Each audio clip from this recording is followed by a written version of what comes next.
ਹੋਰ ਵੱਲ ਚੱਲੀਏ ਤੇ ਸਵਿਟਜ਼ਰਲੈਂਡ ਨੇ ਟਰੰਪ ਐਡਮਿਨਿਸਟ੍ਰੇਸ਼ਨ ਦੇ ਨਾਲ ਅਮਰੀਕਾ ਦੇ ਨਾਲ ਜਿਹੜੀ ਡੀਲ ਆ ਉਹ ਟੈਰਿਫਸ ਨੂੰ ਲੈ ਕੇ ਬਣਾ ਲਈ ਹੈਗੀ ਆ।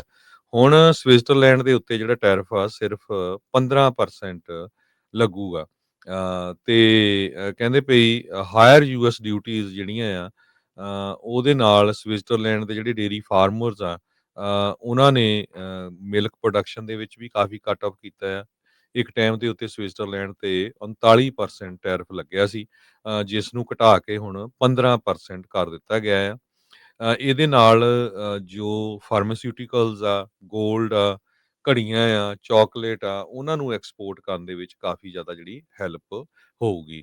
ਟਰੰਪ ਐਡਮਿਨਿਸਟ੍ਰੇਸ਼ਨ ਨੇ ਪਿਛਲੇ ਅਗਸਤ ਦੇ ਵਿੱਚ ਇਹ ਜਿਹੜੀ ਗੱਲਬਾਤ ਆ ਉਹ ਸ਼ੁਰੂ ਕੀਤੀ ਸੀ ਟੈਰਿਫਸ ਨੂੰ ਘਟਾਉਣ ਦੇ ਲਈ ਸਵਿਟਜ਼ਰਲੈਂਡ ਦੇ ਨਾਲ।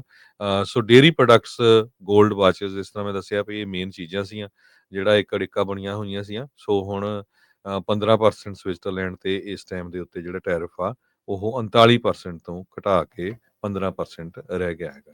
ਜੀ। ਹੋਰ ਵੱਲ ਚੱਲੀਏ ਤੇ ਸਵਿਟਜ਼ਰਲੈਂਡ ਨੇ ਟਰੰਪ ਐਡਮਿਨਿਸਟ੍ਰੇਸ਼ਨ ਦੇ ਨਾਲ ਅਮਰੀਕਾ ਦੇ ਨਾਲ ਜਿਹੜੀ ਡੀਲ ਆ ਉਹ ਟੈਰਿਫਸ ਨੂੰ ਲੈ ਕੇ ਬਣਾ ਲਈ ਹੈਗੀ ਆ। ਹੁਣ ਸਵਿਟਜ਼ਰਲੈਂਡ ਦੇ ਉੱਤੇ ਜਿਹੜਾ ਟੈਰਿਫ ਆ ਸਿਰਫ 15% ਲੱਗੂਗਾ। ਤੇ ਕਹਿੰਦੇ ਪਈ ਹਾਇਰ ਯੂਐਸ ਡਿਊਟੀਜ਼ ਜਿਹੜੀਆਂ ਆ ਉਹਦੇ ਨਾਲ ਸਵਿਟਜ਼ਰਲੈਂਡ ਦੇ ਜਿਹੜੇ ਡੇਅਰੀ ਫਾਰਮਰਸ ਆ ਉਹਨਾਂ ਨੇ ਮਿਲਕ ਪ੍ਰੋਡਕਸ਼ਨ ਦੇ ਵਿੱਚ ਵੀ ਕਾਫੀ ਕੱਟ ਆਫ ਕੀਤਾ ਆ। ਇੱਕ ਟਾਈਮ ਦੇ ਉੱਤੇ ਸਵਿਟਜ਼ਰਲੈਂਡ ਤੇ 39% ਟੈਰਿਫ ਲੱਗਿਆ ਸੀ, ਜਿਸ ਨੂੰ ਘਟਾ ਕੇ ਹੁਣ 15% ਕਰ ਦਿੱਤਾ ਗਿਆ ਆ। ਇਹਦੇ ਨਾਲ ਜੋ ਫਾਰਮਾਸਿਊਟੀਕਲਸ ਆ, ਗੋਲਡ ਆ, ਘੜੀਆਂ ਆ, ਚਾਕਲੇਟ ਆ, ਉਹਨਾਂ ਨੂੰ ਐਕਸਪੋਰਟ ਕਰਨ ਦੇ ਵਿੱਚ ਕਾਫੀ ਜ਼ਿਆਦਾ ਜਿਹੜੀ ਹੈਲਪ ਹੋਊਗੀ। ਟਰੰਪ ਐਡਮਿਨਿਸਟ੍ਰੇਸ਼ਨ ਨੇ ਪਿਛਲੇ ਅਗਸਤ ਦੇ ਵਿੱਚ ਇਹ ਜਿਹੜੀ ਗੱਲਬਾਤ ਆ ਉਹ ਸ਼ੁਰੂ ਕੀਤੀ ਸੀ ਟੈਰਿਫਸ ਨੂੰ ਘਟਾਉਣ ਦੇ ਲਈ ਸਵਿਟਜ਼ਰਲੈਂਡ ਦੇ ਨਾਲ। ਸੋ ਡੇਅਰੀ ਪ੍ਰੋਡਕਟਸ, ਗੋਲਡ ਵਾਚਸ, ਜਿਸ ਤਰ੍ਹਾਂ ਮੈਂ ਦੱਸਿਆ ਵੀ ਇਹ ਮੇਨ ਚੀਜ਼ਾਂ ਸੀਆਂ ਜਿਹੜਾ ਇੱਕ ਅੜਿੱਕਾ ਬਣੀਆਂ ਹੋਈਆਂ ਸੀਆਂ। ਸੋ ਹੁਣ 15% ਸਵਿਟਜ਼ਰਲੈਂਡ ਤੇ ਇਸ ਟਾਈਮ ਦੇ ਉੱਤੇ ਜਿਹੜਾ ਟੈਰਿਫ ਆ ਉਹ 39% ਤੋਂ ਘਟਾ ਕੇ 15% ਰਹਿ ਗਿਆ ਹੈਗਾ। ਜੀ।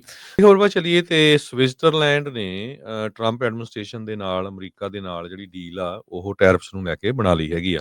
ਹੁਣ ਸਵਿਟਜ਼ਰਲੈਂਡ ਦੇ ਉੱਤੇ ਜਿਹੜਾ ਟੈਰਿਫ ਆ ਸਿਰਫ 15% ਲੱਗੂਗਾ। ਤੇ ਕਹਿੰਦੇ ਪਈ ਹਾਇਰ ਯੂਐਸ ਡਿਊਟੀਜ਼ ਜਿਹੜੀਆਂ ਆ ਉਹਦੇ ਨਾਲ ਸਵਿਟਜ਼ਰਲੈਂਡ ਦੇ ਜਿਹੜੇ ਡੇਅਰੀ ਫਾਰਮਰਸ ਆ ਉਹਨਾਂ ਨੇ ਮਿਲਕ ਪ੍ਰੋਡਕਸ਼ਨ ਦੇ ਵਿੱਚ ਵੀ ਕਾਫੀ ਕੱਟ ਆਫ ਕੀਤਾ ਆ।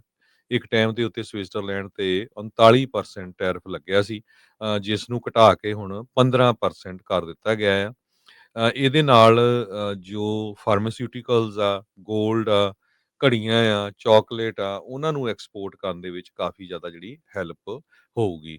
ਟਰੰਪ ਐਡਮਿਨਿਸਟ੍ਰੇਸ਼ਨ ਨੇ ਪਿਛਲੇ ਅਗਸਤ ਦੇ ਵਿੱਚ ਇਹ ਜਿਹੜੀ ਗੱਲਬਾਤ ਆ ਉਹ ਸ਼ੁਰੂ ਕੀਤੀ ਸੀ ਟੈਰਿਫਸ ਨੂੰ ਘਟਾਉਣ ਦੇ ਲਈ ਸਵਿਟਜ਼ਰਲੈਂਡ ਦੇ ਨਾਲ।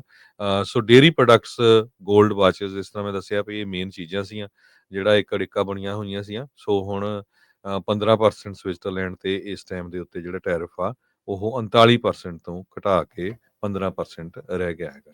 ਜੀ।